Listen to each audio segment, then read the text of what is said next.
Hey, this is Jarrett, the occupational therapist. I wanted to come on and show you guys Eucerin Advanced Repair.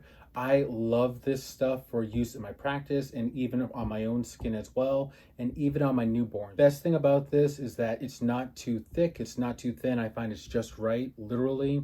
I'll put this on my skin and I only need to put on one application for the whole day. They say that this lasts for about 48 hours.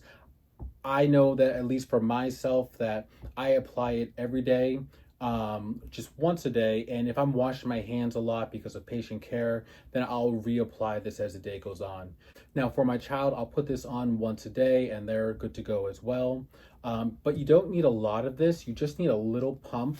Like this much will cover my hands. One of the things that I love about this is that it doesn't have a scent and that it doesn't have a lot of additives to it. There's no perfume and it's pretty natural. I have found that this works well for individuals that have sensitive skin, but once again, you have to test it out to see how it works for you.